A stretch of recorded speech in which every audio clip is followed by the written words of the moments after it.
So if I was going to put my Daily Mail hat on, I'd go, oh, Michael Sheen, call yourself a man of the people. When if I looked on Wikipedia, I'd see Order of the British Empire. What do you have to say to that then? Well.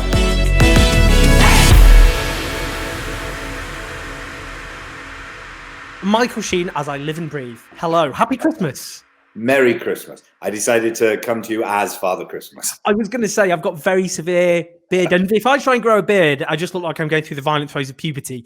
You, on the other hand, have a glorious Welsh beard. Oh, I know. And this is trimmed. I mean, if I hadn't cut it. Oh, look at there that. He is. So he's. Oh, I know the way he's taken the focus, quite literally. Oh, my goodness. I mean, I've had the focus taken away from me by people. I know. This cat. That was brilliant. Always after the limelight, isn't he? Firstly, yes. Well, just talk about you a little bit first, actually, just in terms of this. I mean, how are we going to 2020? Should we rate that out of 10 now at the end of it? Well, funny enough, I was thinking about this yesterday because, I mean, it's obviously been a horrendous year in all kinds of ways. I mean, I overwhelmingly sad at times to hear what people have gone through and just the difficulty of it and the frustration and all the rest of it. But, and maybe because of that, it's also been an extraordinary year for amazing things. It really, I mean, it's a cliche, but it really has brought the best and the worst out, I suppose. And they're obviously so interlinked. But to see how people have stepped up and rallied around and helped other people and I suppose moments of coming together and connection have meant so much more to people. And certainly for me, just something as simple as spending your time having to stand on the front patio to talk to your mum and dad at their house, and not being, and my mum just desperately wanting to, hug me or see the baby or, whatever it is. And those moments that I'm sure like lots of people just took for granted really a lot of time in the past, they have really, really come to the fore, haven't they? So as awful and as terrible as it has been, it's also been incredibly special at times. And I'm sure, everyone feels that way. No matter how difficult the things that they've gone through are, I think, like I say, because of that, the things that are good, the light is so much lighter because of how dark it's been, I suppose. I mean, what do you think? I mean, I think traditionally, this is a time of reflection. It's New Year's, we're approaching, people make their resolutions, which last a few days at best. But it's a time of reflection. So what for you personally do you think you've learned from this, the most bizarre and often quite distressing year? Well, we had a baby. Congratulations! Thank you very much. In September 19. So our baby has sort of, been growing up through all of this. So that's been a massive thing for us, and has balanced out, all the stuff to do with the pandemic, really, for us, because you wake up in the morning, you've got structure, you've got routine, you've just got to look after the baby, and she brings such joy and happiness and delight, as well as sleepless nights and all the rest of it. But that experience of being a parent again after a long time has been, sort of overwhelms everything in lots of ways. So there's been a lot of that. I've certainly learned that technology has improved since the last time I was looking after a baby. So I've learned that kind of stuff. I suppose one big thing that I've learned, I guess, is that things are possible when people are motivated. We've heard a lot of talk in the past of, and I think psychologically for anyone who's wanted to see big change in our society and in our culture, and in anything really, I suppose, even in the organization that you work in or whatever it might be, that sort of psychological barrier of things can't change, they're the way they are, that's it, and there's as much as you want to change things, it's just never going to happen, really. I mean, we've seen massive change, forced upon us in lots of ways. But it's certainly, I think, psychologically shifted something, certainly as in me, about what is actually possible. And I think that being carried forward could be an incredibly positive thing. Well, it could go either way, couldn't it, I suppose? But I think definitely for for a lot of us who want to see sort of systemic change in all kinds of ways, I think that's been something to learn from. I mean, just something, around homelessness, and how because of the pandemic, people being given accommodation, people put into accommodation. Now there's been a way of thinking about homelessness, a sort of an ideology around it, which is called housing first. And essentially that means that in the past, in order for people to be given permanent accommodation, they would have to tick a lot of boxes first to go, well, I've dealt with this issue, I'm dealing with this issue, and then you would get, housed. And the housing first approach has been, no, you get someone in somewhere, and then you give them wraparound support in order to stay in that accommodation, and give them full support afterwards, but get them into the housing first, and that creates a stability. Now, people have sort of started to take up the idea of housing first as an approach, and some have been successful, some not so much, and all that kind of stuff. But because of the pandemic, it just forced that on to local authorities. Like, you just have to get people in somewhere. And so it's sort of shown that when circumstances are right, then anything really, or things that you didn't think were possible in the past, suddenly become possible. And that's been a big thing, certainly, that I've learned, and I think everyone has in one way or another. I mean, look at the things that happened around because of with the murder of George Floyd and Black Lives Matter. Just that way of suddenly everyone kind of going, right, we have to take this seriously now, and creating change in the workplace, and the way, all the conversations that I was a part of to do with different organizations post pandemic and all that kind of stuff. The things that were being talked about were just, they just weren't the same as they had been before in all kinds of ways. And I think that's an incredibly positive thing. I mean, what you say there, systemic change. I mean, it's interesting, isn't it? I mean, sometimes there's this kind of slightly cliched comparison between what we're going through now and World War II. And obviously they're pretty different in lots of ways. But then again, more people have died during this pandemic in Britain than died during the Blitz. Far more at this point. But during World War II, what that national emergency did is focus people's attention on things that were wrong in society. You got hungry kids evacuated, turning up, knocking on doors, being looked after in the countryside, and people shocked by the poverty they saw. That helped lay the foundation for the welfare state. You had the Beveridge report, which laid those foundations. And I suppose during this pandemic, we had the big clap for carers, and a lot of focus then people thought, well, we call them the key workers, we applaud, but are they paid properly? And, or the fact that people suddenly were sucked into universal credit and realized, actually, you can't really live in it. All the precarious workers who are one pay packet away from poverty. I mean, do you think, because after World War II, you did get a new settlement because of that. Are you that confident this time? Do you think people clap for carers, but they'll just end up in a year's time being paid poverty wages? Nothing will really change. What do you think? Do you think it will be a catalyst, or do you think? Well, I suppose one of the frustrating things during that period of time when, it was amazing, people going out and showing their how much their gratitude and their respect for what people were doing, carers, NHS, people on the front line, people in the NHS and stuff.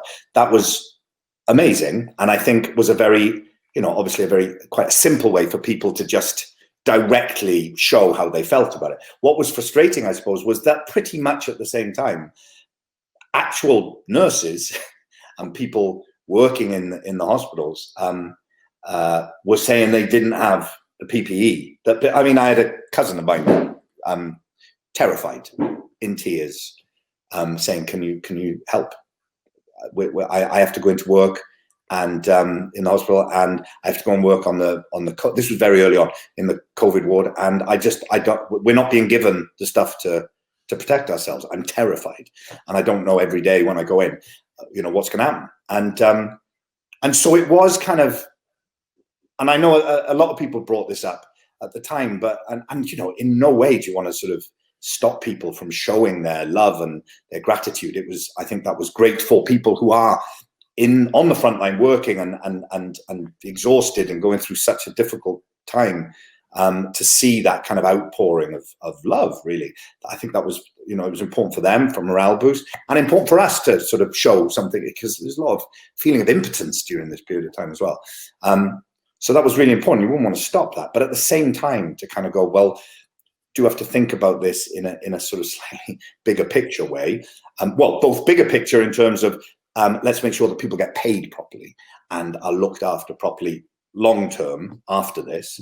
But also not just bigger picture, even more specific small picture, which is that you know, these people are going into work every day and they feel unprotected and frightened and at risk, and that's not right. And there was a slight disconnect, I think, because of course a lot of the money that was being raised that people thought was for the NHS, for the frontline workers, was going to the charities that weren't necessarily, you know, they weren't paying people on the front line of the NHS. It was, you know, support stuff around. And I think that was a slight sort of disconnect as well.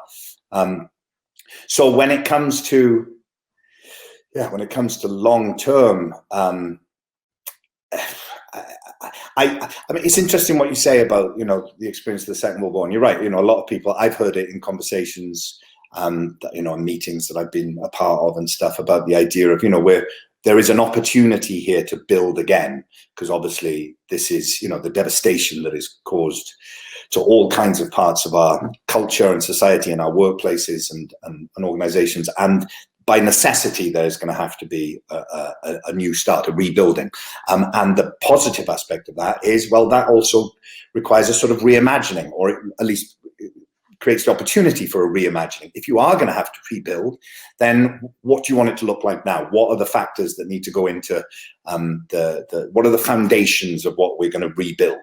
No matter what the devastation is and how awful it is that the circumstances are that requires us to start again in a lot of places, the opportunity is to start again. And in those conversations, you know, you did hear a lot of comparisons about, well, that sort of Attlee government, the post-war government, and the new social compact and the welfare state and the NHS came out of that. And I think, you know, a big part of that, my understanding of it, is that people during the war suddenly had an insight into other people's lives in a way that maybe they wouldn't in peace time. That you would find yourself next to someone, or, you know, hanging out with someone during the war, whether you were a soldier or at home, where maybe you wouldn't come in contact with those people. You wouldn't be in contact with that social class or whatever it might be, those geographical circumstances. And suddenly there was an insight into how other people lived and what people were dealing with. And out of that came it was a sort of forced empathy in a way. And that out of that came a kind of a desire, a new sense of togetherness as a country, as a nation. So a sort of shared responsibility for looking after each other as one big community, having had a common enemy as well, of course. And a sort of a new understanding of other people's circumstances. And I think there's definitely elements of that that will come out of this. I think both in positive ways and negative ways. Positive ways in that we are getting to see, I think, into other people's circumstances in a way that is new, maybe. But also, I think a lot of people are going to find themselves in circumstances that they never imagined they would have. You know, the number of people who are going to find themselves on universal credit who never thought that would be the case, are going to have a sudden understanding of what it's like to be on universal credit in a way that other people, you know, that they wouldn't have before. And that is going to have an effect, I think, as well. So I think there is both that psychological shift of going, no, big changes can happen. I mean, big changes happened after the financial crisis of 2008, 2009. It just wasn't for the people that we would like that to be for. That, you know, suddenly there was influxes of cash for all kinds of, you know, for the financial institutions. So it is possible. It was very positive to see during this crisis that big change was able to happen, not just for the rich and the wealthy, that for people who are in real vulnerable situations, there was a big change to the way of dealing with that, rather than just managing problems. Immediate solutions had to be found, because it just had to be. And I think that's a big deal. That, coupled with maybe having an expansion of the understanding of people's circumstances. Again, like I say, an enforced empathy in some ways, and people finding their circumstances very, very different to what they ever imagined they could be. I think, and with organizations and institutions already trying to think about how they can reimagine themselves, how they can be innovative, how they can be creative, with a lot less money around to do the work they were doing before. I think the combination of that certainly has a lot in it to be hopeful about. For everything that there is to be concerned and very anxious about, there is definitely things to be hopeful for in that. I mean, on that, I mean, firstly, look, I mean, Britain has had a shocker during this pandemic, one of the worst death tolls in the world. Why do you think they messed it up so badly? But also linking back to what you just said, you're a proud Port Talbot boy, and that is an example of a community in the 80s got a kicking deindustrialization, got a kicking again after the financial crash with austerity. I mean, what's your worry that in the aftermath of this, given they messed it up so badly, and public health, what we learned is it's not either you look after public health or you look after the economy, they go together. So if you have a bad outbreak, you don't deal with, you get a worse economic outbreak and impact. And who ends up picking up the tab? Well, we saw what happened last time. Is your worry people in Port Talbot all over again? Yeah. Well, of course, fortunately, as Michael Gove told us yesterday, now that we are out of the EU and we've got the trade deal, we'll now be able to do the levelling up across the country that has been stopped from happening purely because of being part of the EU. And if you believe that, you'll believe anything. So we don't need to worry about that, obviously. Thanks. Sorted, done. But let's pretend that's maybe not going to happen, and say, the terrifying thing about, in some ways, the most terrifying thing is, what is the fallout from this? I mean, we're going to be we're still dealing with the fallout from the financial crash of 08, 09. The effects of that have been devastating on communities like the one that I live in again now. The services that have been cut back, the local authority budgets that have been slashed and that they have to then, try and work with. And it's been horrendous. And we were still living with that when this hit. And God knows how long and in what ways this is going to roll out. And of course, the really scary thing is that the same people will take the brunt of it again. Any crisis exacerbates fissures in the society of inequality. And, we've seen the people and the organizations that have made loads of money out of this. And we know the people who will lose out the most, because they're the ones who always do, unless something changes massively. Well, why would that not continue to be the case? And that is terrifying. Yeah.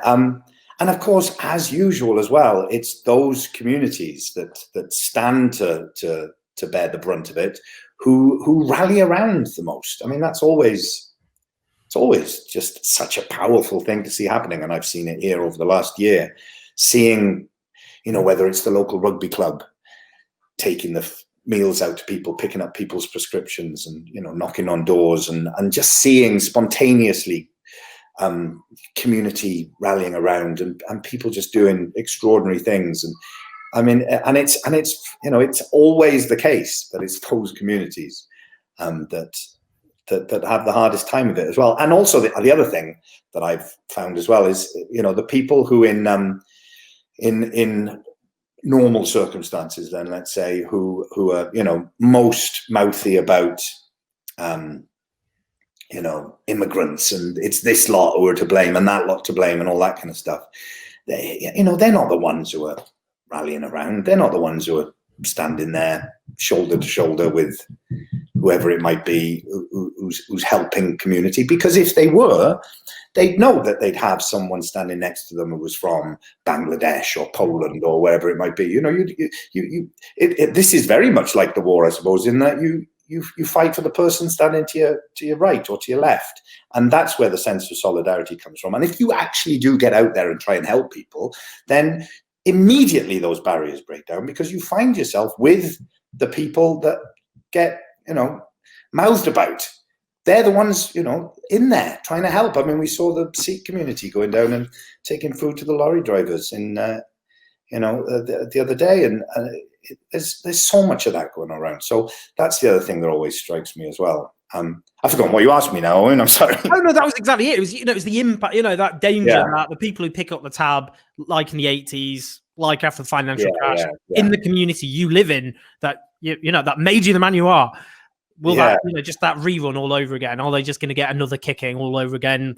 Again, picking up the tab. I mean, I suppose it's one very interesting thing that is developing here in Wales, and that and in Scotland, obviously, that has happened during this period of time, of course, is that the devolved nations being able to make decisions for themselves around health, because of that being a devolved issue, and starting to see different strategies, different decisions being made at different times based on ultimately the same scientific evidence and different ways of coming at.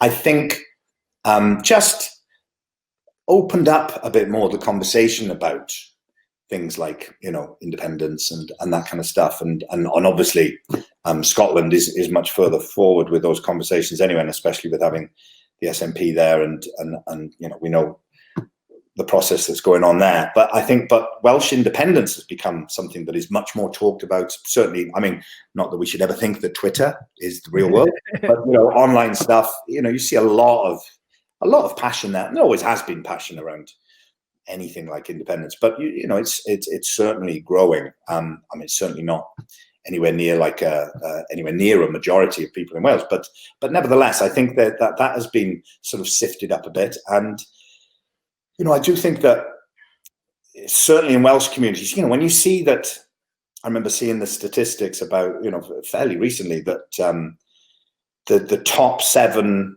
local authority areas where the infection rate was the highest were the top 7 were all in Wales, in the whole of the UK.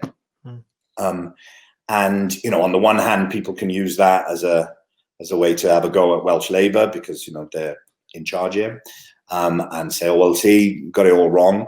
But on the other hand, you can also see it as well, if areas of deprivation, very tight-knit community, but a lot of poverty and that kind of stuff is around, then that is clearly a factor around why this is happening so much. And so it does start to make people kind of go, it becomes, the stakes become a lot higher about, well, why are we in that position? Why is that happening here?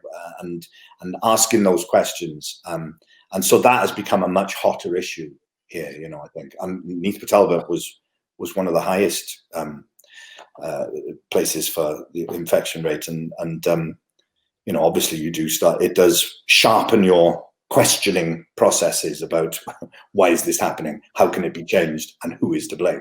And then that opens up a whole thing about something else that I've been working on for a while, or finding out more about, which is about the idea of local journalism, the collapse of local journalism. That's been a big thing, that the need and the desire and the need to have accurate information about what's going on in your local area has become very important, obviously, through this period of time, and has highlighted the complete collapse of that, not just in Wales, I mean, everywhere.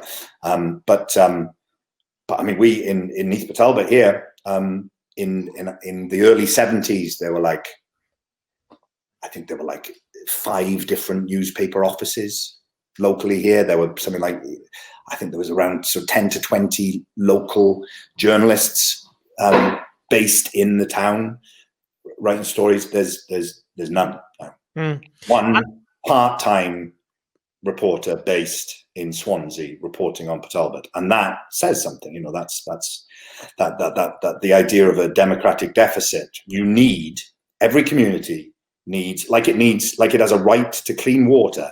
It should have a right to accurate, trustworthy information about its own community. It needs to have its voice represented, to feel like when the questions it has, the feelings it has, the opinions it has are represented, and the people in in positions of power and authority over that community need to be scrutinized and held to account. If those three things aren't there, then you're in a really dangerous situation. And in a crisis like this, it just makes that all the more important, I think.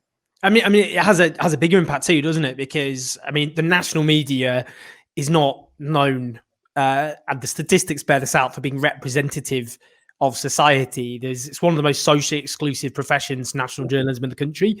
And one of the reasons is, local journalism is a way that aspiring working class journalists can get into the industry. They can, I don't want to glorify a world I wasn't part of, but people at the age of 16 left school, start working at the local newspaper, making cups of tea, and then they could rise up the ranks. Mm-hmm. And it's become so much harder for those voices to be heard. And then you don't get a media that accurately reflects the everyday lives, the everyday needs of the people that they're talking about.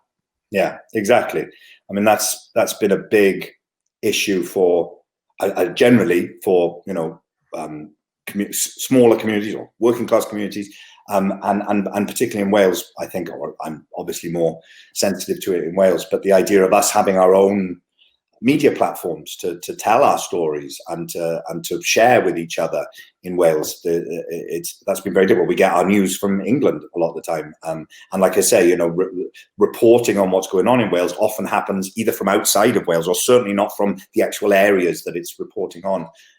And the sort of voices you hear in the news tend to be higher status voices. They tend to be based on press releases and this kind of stuff.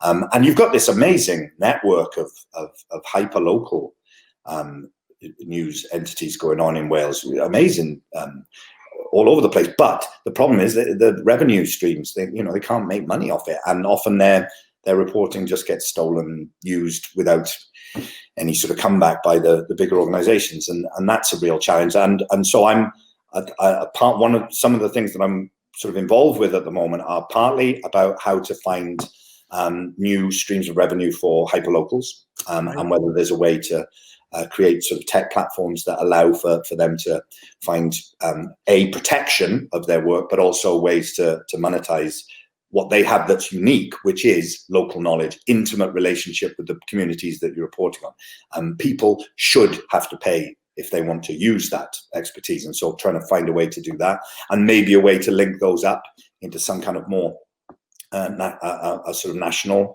news entity, but also to find pathways to remove the obstacles for, as you say, young people coming from working class backgrounds who want to get into journalism, or not just journalism actually, but journalism and fiction and non-fiction writing, to find pathways for them to be supported, we're sort of creating a pilot scheme to look for people who could benefit from that, have mentors, maybe people who've come themselves from working class backgrounds who can sort of become mentors for them, and to help them get part of a network and get experience in the workplaces of news offices and literary establishment, and then showcase their work. And so that's those are both things that I think are really important. Yeah. I mean, you mentioned the Welsh independence movement. Yes, Wales has really gathered steam this year, but I mean, the pandemic, I'm sure that's part of it, but what else do you think is really driving that? And do you think Wales could become independent? Would you ever support Welsh independence? Well, I've been thinking about this a lot, obviously, and because I'm living back here in Wales now as well, and I've come quite late to the game when it comes to all kinds of things, but around politics, and my understanding of this stuff has grown massively in the last few years. I was so focused on the other things that I was doing for so many years, and it was sort of a strange, circuitous path, really, that through the acting world and eventually me being involved in a project that I did here in East Talbot called The Passion, that sort of strangely brought me back home, literally brought me back home ultimately, but also kind of opened my eyes to a lot of things that gave me a sort of political awakening, I suppose, based on what I was seeing people actually dealing with in their day-to-day lives in this community. And that led me to sort of question, well, why is that? Why every time that I come back here, I was living in America at the time, but every time I came back to Talbot, and the people that I would work with in the community on this project, I would really notice the things that had disappeared. I'd go away for 3 months, come back, and suddenly remember there was a lady who was doing grief counselling, because there was no grief counselling in the whole area. And she hired a room in a community centre once a week to do grief counselling. And she had lost her son, who was in school with me, actually. And out of that experience, eventually she wanted to provide some sort of grief counselling. And I went away, came back, gone, because that room, the money that was there to sort of support her to pay for that room that she hired wasn't there anymore, cut, gone. And when you see that kind of thing happening overnight, it's one thing to read about statistics, but when you actually are meeting people and hearing about what they're doing, and then finding out how these things that we hear about on the news or read in the papers or whatever, how it actually affects them, their life and their community, then you can't help but go, well, why is this happening? Why when I go to other places where I'm filming in, where areas in Oxfordshire, when I was doing Good Omens, and there was David Cameron's constituency, and these sort of amazing gorgeous places with all kinds of services and stuff. I was like, so why do the people where I come from, why don't they deserve this? Why don't they have access to this sort of stuff? I don't understand. Why are they sort of seemingly being punished for where they live? When other people seem to not have that issue. And that opened my eyes to a lot of things. Now, part of, more latterly, that started as a bigger sort of UK-wide sort of understanding.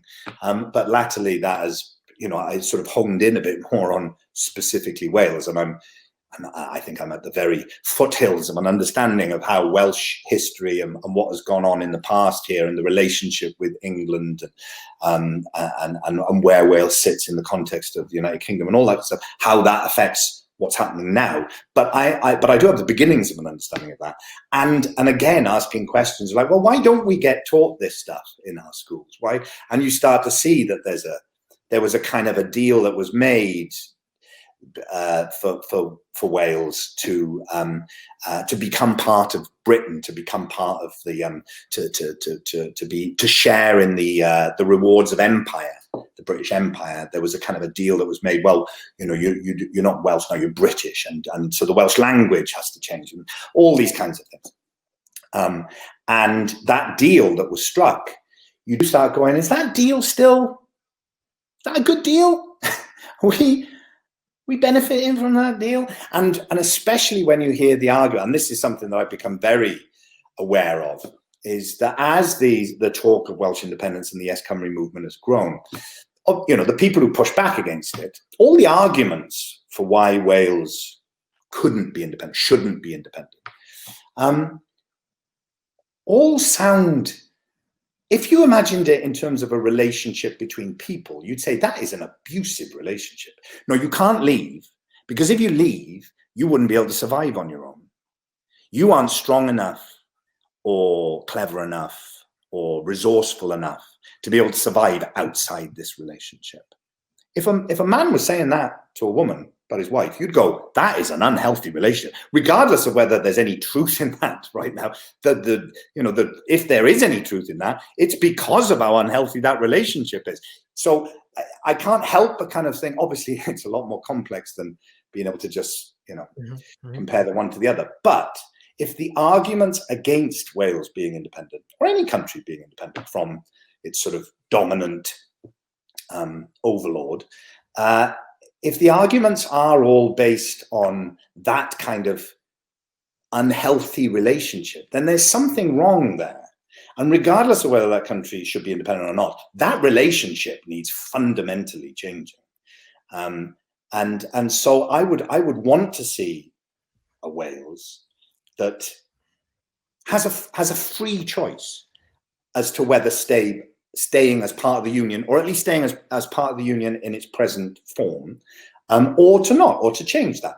Not that it's, well, we can't leave because, my God, we die. We wouldn't be able to survive. That is not a healthy way of looking at it. So in some ways, regardless of the arguments around whether Wales should be independent or not, what those arguments seem to put into relief is how unhealthy that relationship is for Wales at the moment. and how fundamentally that needs to change. And that then becomes a much bigger question. And this is something I'd like to hear your opinion about, Owen, because where does that leave the Labour Party if Scotland and Wales were to push for independence? Where does that leave the Labour Party in terms of its sort of UK existence? Is it it seems to me that it's an existential threat to the Labour Party, and that's why in Wales you have a quite peculiar situation where I think unofficially a lot of Welsh Labour has been in charge here, for God knows how long. I think there's probably quite a lot of Welsh Labour politicians here who, if you were to put party aside and just think about country, would be for Welsh independence, but can't say that because that is not the Welsh Labour position, because I think it would obviously threaten the Labour Party's existence as a party of potentially being in power. What are your thoughts on that? Yeah, it's interesting. I mean, I find it. I mean, like I'm a Labour man by disposition. My family have always been, from that tradition. But if I think about my family side, my dad's side on the family, as my name suggests, I do have Welsh heritage, and his family are from North Wales, and actually on that side, often very proudly part of Plaid Cymru. In fact, I've got a Plaid Cymru councillor on that side of the family. My dad only started learning English when he was 6. He grew up in Merseyside, the capital of North Wales. Welsh Methodist family. His dad was born in 1895 in a North Welsh village, died at sea in 1951. But I find it interesting because I think the danger is, from a Labour perspective, it's almost like this electoral colonialism where for a long time it was this sense of we need Scotland's votes to prop up the Labour Party. And that left a lot of Scottish people feeling left for granted, taken for granted. That they'll vote for Labour come what may. They've got nowhere else to go, and of course they did find somewhere else to go. Well, famously, that was the Peter Mandelson thing, wasn't it? They've got exactly, and we saw that, of course, with the so-called Red Wall, and we've seen it as well to a degree in Wales as well. And so I think the danger is for Labour that the one thing they should learn more than anything, and it should be the one thing that when they wake up in the morning and go to bed, they think, never take your voters, any of them, for granted. And I think a lot of people in Wales do feel taken for granted by the Labour Party. And the Labour Party should, if it wants to keep the kind of the country together in a sense, or I would support a federal country. I'd like a federation of Welsh, Scotland and England and the regions as well, to power devolved to them. But Labour's got to offer a really inspiring alternative that resonates with them, because they can't just take for granted the Welsh people in a way that I think a lot of the Welsh people probably think they have been taken for granted. Yeah, and I mean, obviously as well that Labour has always been a challenging coalition, isn't it, of groups and views, and that is being stretched to a really sort of crisis point. I think it has been, and I think certainly here in Wales as well, and we saw it in the last election. Obviously, Brexit had a lot to do with how things went in the last election. I mean, people here in Wales voting for the Tories who never thought they would have voted Tory before. And I certainly didn't think they would, and people did. That is, again, talking about psychological shifts. That was a massive psychological shift, and one that once it happened, I mean, we'll see about how difficult it is to go back. Once people have voted Tory, who have been lifelong and generational Labour voters in Wales, as so many people are here, once you've taken that step, Labour's going to have to work really hard to get them back. Or circumstances will have to, that's the other thing, isn't it? There's been such a long period of time where all the arguments around Brexit have all been based on what might happen or might not happen. Once reality hits, I think that might shift things, obviously. But again, now that is going to be changed, because what is the effects of Brexit? What's the effects of the pandemic? All of that, it's going to be in certain people's interest to kind of fudge that as much as possible and all that kind of stuff. So it'll be quite difficult. But nevertheless, I think that the Labour voters in Wales, what has been considered as kind of locked in Labour voters, was always part of a Welsh identity, certainly a South Walian identity. Talk about North Wales, but that sort of the South Wales communities that grew up in the Industrial Revolution, that the Labour movement kind of grew up out of in many ways. That identity that had more in common in some ways with the communities in the northeast of England than it did with the north of Wales. You know, there was the language thing that made a big difference and all that kind of stuff. But those Labour voters, I think, are finding it much harder to recognise themselves in the Labour Party, especially when it comes around. You know, everyone understands this, but you know, once the shift towards culture wars is exploiting that at times quite difficult coalition within the Labour Party. You know, when it's not an overwhelming economic argument, then you can feel it getting very shaky, can't you? So if I was going to put my Daily Mail hat on, I'd go, oh, Michael Sheen, call yourself a man of the people. When if I looked in Wikipedia, I'd see Order of the British Empire. What do you have to say to that then? Well, yes. So in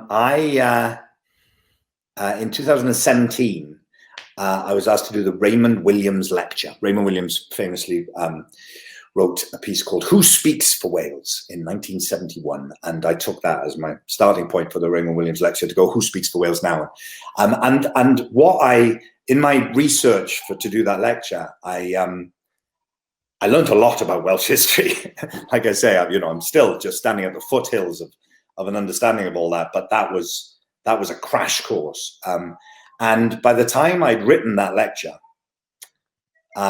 and I think I'd been given the OBE the year before or 2 years before maybe. By the time I'd finished writing that lecture on this laptop that I'm talking to you on now, wow. I remember sitting there going, well, I have a choice. I either don't give this lecture and hold on to my OBE, or I give this lecture and I have to give my OBE back. And so I wanted to still give the lecture, so I gave my OBE back. Wow. Yeah, and I at the time when I did that, I said I mean absolutely no disrespect by doing this. I don't want to cause a big fuss about it. I genuinely felt incredibly honoured when I was given it. It really meant a lot to me, and meant a lot to my family, and clearly helped in all kinds of ways afterwards, because suddenly you're Michael Sheen OBE, and that, especially with the kind of stuff that I've been getting involved in, the non-acting stuff, that it helps in all kinds of ways. So I was aware of that, and so I didn't mean any disrespect for it. I just realised I'd be a hypocrite if I said the things I was going to say in the lecture about the nature of the relationship between Wales and the British state and the history of it and all those sort of things. That still, and people go, why are you getting so upset about things that happened hundreds of years ago? But it's true. It still has a power here.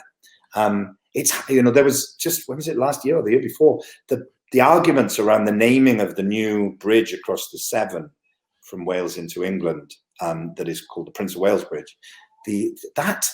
These things have power. The idea of the Prince of Wales and that being an Englishman, and the history of that. And the more you do start to understand the history of it, how that happened, why Edward made his son the Prince of Wales, because it was part of keeping down the Welsh rebellion after Owain Glyndŵr and all that kind of stuff. These are things that happened so long ago, I get, but these things are resonant. And so I realized that I couldn't do that. So I gave it back. And I said at the time that I wouldn't publicize that particularly, but if someone asked me about it, I would be transparent. And no one's ever asked me. Wow. Well, I have to ask, actually, as someone named after Owain Glyndŵr, so my family, in the past, many of them in their graves, I'm sure, will be cheering you on for doing that. I mean, it's rare that actors actually, like yourself, will speak out, but actually will walk the walk. It's impressive. Yeah. Well, I think, obviously, we're getting close to a time where there's going to be a sort of changing of the guard in the royal family. The Queen, who I've done a film about her. You have. And I think she's a remarkable person who's done exemplary service to the country. And sadly she won't be with us for much longer, I guess. And when that changes, and the requirements of traditional requirements would mean that the Prince of Wales would become a new person and a new Englishman, it would be, I think, a really meaningful and powerful gesture, let's say, for that title to no longer be held in the same way as it has before. That would be an incredibly meaningful thing, I think, to happen. And I'm asking for no more or less than just make a break there. Put some things that have been wrongs of the past right. There's an opportunity to do that at that point. Don't necessarily, just because of habit and without thinking, just carry on that tradition or that was started as a humiliation to our country. That's what it was. It was a humiliation. You rose up, you tried to do this through All England do it. I will now make always the son of the monarch be the Prince of Wales. And that is a reminder of a humiliation. Why not change that as we come up to this moment where things inevitably will change anyway? Couple of last things, because it's Christmas, you've got our kids, busy times, long year. Just quickly, you mentioned Brexit. So the constituency you're in voted to leave the European Union by actually a big margin, about 60%. With this new Brexit deal, what do you think will happen in the sense that in a few years, a lot of people voted to press that big red button because they thought it would have an impact on their lives. They often felt very disillusioned and angry, understandably, with the way the country's run. Do you think in a few years, if they haven't got that change, I mean, what do you think? How do you think they feel? What do you think there'll be anger, betrayal? Well, I think we mentioned it earlier, but I think what Michael Gove said yesterday is very telling. I mean, clearly, the levelling up of this country, the areas, the regions that have lost so much and have had such a hard time over the last 10, 12 years. Clearly, leaving the EU is not just automatically going to mean that they can level up. This whole talk of the Tory party, where that's coming from is an understanding that there is the possibility, in fact, the inevitability, that people in those areas are going to, at a certain point, go, hang on, we voted for this because our understanding was that things would then change. Why are they not changing for us? I think that's fairly inevitable that will happen, unless something, apocalyptically different happens. Then that's the path we're on. And the idea that somehow the regeneration of areas here. I mean, there was a lot talked about this at the time, obviously after the vote, but it's just a fact that a lot of places that in this area where I am and in areas like it, the regeneration that was happening, that was much needed, the money was coming from the European Union. Now, obviously there's the arguments, we paid in so much and we didn't get as much back and all that kind of stuff. Certain places did get a lot more back than was being put in. And places like, the areas near where I come from were getting a lot of help. Now, you talk to anyone, again, on an individual basis rather than a region, anyone who is being given handouts to, whatever, here's some money because you can't earn it yourself, here's some money, there's a resentment that builds up around that. So I can understand partly why people might go, even if they knew, there was a lot of stuff being said, well, people didn't realize that the EU money was coming in to help their area and all that kind of stuff. But even if people did know, I can still understand why people might be more resentful of that. But what it puts the onus on is that money going to be still coming in by once the decisions are being made by the UK government? Because if it doesn't, then these areas were already finding it really difficult.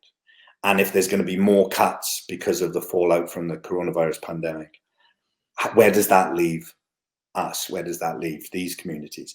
And this is where a lot of things come together in that, when I did the Raymond Williams lecture, I talked a little bit about how us getting our news from outside of Wales meant that there wasn't a massive coincidence that Wales voted sort of lockstep with England pretty much around the Brexit stuff.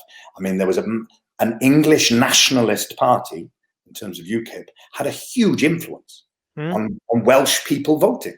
I mean, they want that party wants to get rid of any power that Wales has. And yet Welsh people who, if you ask them, would say that they were for Wales having, more power, more choice, all that stuff. They voted influenced by those views. And there's a kind of a real disconnect there. So in terms of how we process, how these communities that voted for Brexit process the fallout and the consequences from it, is going to depend on a lot of our infrastructure changing, our media infrastructure, our connection as a country, all kinds of things. But that will obviously be attempted to be manipulated so that people don't join the dots together. And so it could go in all kinds of ways. It could go, I mean, I suppose in some ways the most disheartening thing would be if people just went, well, I'm not bothering anymore. And just, if people get angry, that's, I think, much more positive than people just disconnecting. I would hope that people would get inspired, motivated, galvanized to try and look further and deeper into why things have happened the way they are, and then try and become active in trying to change that. That's what I would hope. My fear would be that it just makes people disconnect and believe that the political process or any kind of process is just not worth it. Do you know what I mean? That would be my big fear. The other thing I wanted to ask you about is, my actor friends will just kill me if I don't ask, the crisis of the arts during this pandemic. I mean, tell me, because obviously, you've done a brilliant TV show, by the way, which must have been really fun. That's on next week, isn't it? It's back on next week. The second series of stage starts, yes, on January the 4th. I mean, that must have been a lot of fun. I mean, what do you think, in terms of the crisis of the arts, what can be done and what's the impact, do you think, on, because a lot of people affected, of course? Yeah, I mean, God, it's been devastating. I'm sort of amazed that more theatres haven't closed for good. I mean, the fact that a number of theatres, regional theatres, have closed for good is tragic, but I'm sort of amazed that more haven't really. And of course, all the freelance people working, and not just actors, not just performers, but people working in those theatres, crew, people working front of house, all of the people involved, musicians, all throughout the arts. It's this idea that somehow the arts is a sort of luxury add-on to what we do, that is just, it's just not true. How we process what's going on for us, how we understand where we've been, who we've been, who we are, where we are, and where we're going, and who we can be. The most concrete and effective way of doing that is through the arts. It's through the stories we tell, and the stories we make up, the stories that we use to escape, that actually aren't an escape at all. They're just a different way of coming back to where we are. That's at the heart of where we are. That's not an add-on. That's not a luxury. That's at the heart. And yet, because storytellers have always been sort of on the outside of it, and in some ways so they should be, the fact that they're able to tell stories about what's going on is because they have a bit of separation, that they're not fully accepted, they're not fully welcomed in, and that as artists, that's always a big challenge. Is the more, I was given an OBE, come on into the establishment, all of that kind of stuff. There's always that juggling act, that balancing act about how much you want to be successful, you want to do well, you want to have more choice, but the more successful you are as society judges it, the more difficult it is to be on the outside because you're sort of welcomed in. So the fact that storytellers and people who work in that area are sort of on the outside a bit has shown how vulnerable they are when it comes to situations that we're going through now, because they were seen as a sort of add-on during all that as well. Oh, they want some money. Oh, they want a bit of help. Oh no, they're not small businesses, are they? They're not this, they're not that. They're just a luxury add-on. So if they don't survive, well, there you go. Retrain. You can be someone else. Go and learn code. That's that attitude. It's sort of a little bit like when I was doing tours of plays, and you'd be in a different town each week, and on the sort of Monday night of the performance, the great and the good would come and have a drink with the actors in the bar of that theatre, wherever. And the question you get asked the most is, so is this your proper job? What do you do What do you do normally? Like, no, this is not a hobby. This is what I do. And that sort of somehow sense of like people in the arts, it's just a hobby, really, isn't it? So if you can't do it anymore, if it all goes away, it's not that big a deal. No, it is fundamental to who we are and who we can be. And if we didn't have the opportunity to process it through the arts, then we will become fundamentally diminished as a nation. I mean, it would be the death of us. And I don't mean that sort of, metaphorically. Something would die in us if we weren't able to tell those stories and share that. So it has to be supported. So yes, long term, again, there's always been a contradiction in the arts that some of the most influential practitioners, theatre companies, artists, musicians, are not the most commercially successful, but they have a massive influence, and they change everything.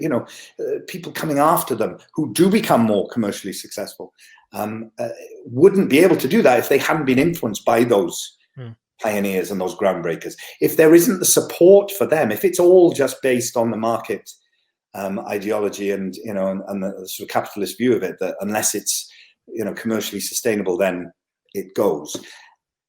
The ecosystem, the artistic ecosystem, and I would believe our entire ecosystem, it doesn't work like that. So you have to be able to support what can't support itself necessarily within the framework that we're in, because that is a faulty framework. So you can't just let them all go to the wall, like people with asthma during COVID, as again, something that someone said the other day about, well, it's only a small percentage of people who are dying and they were all sick anyway. So, I mean, that attitude is revolting, genuinely barbaric. That's horrific. Yeah, extraordinary. Super final quick question. You've played the previous Labour leader, Tony Blair, a few times, actually. What's any impression of Keir Starmer?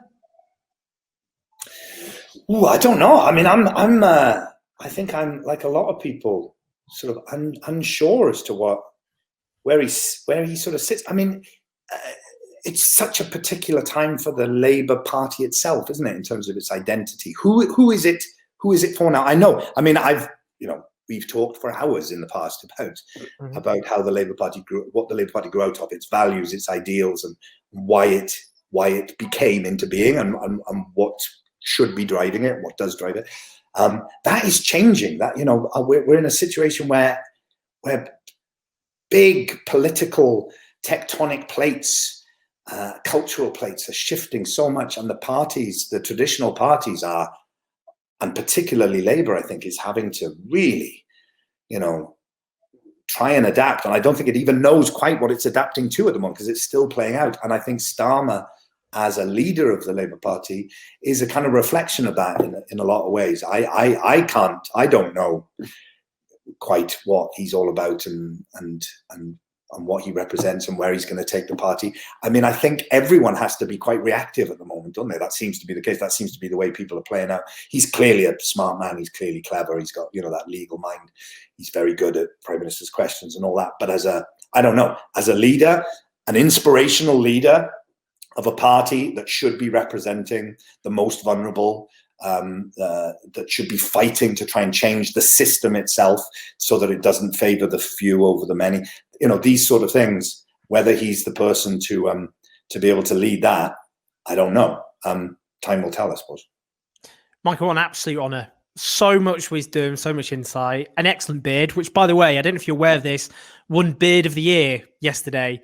The Beard Liberation Front does annual beard awards, and they've literally awarded your beard as Beard of the Year. So excellent, well done. It is a superb beard. I think of all the beards out there, there were some good beards out there. I'm not knocking them, but your beard, I think, justifiably won this year.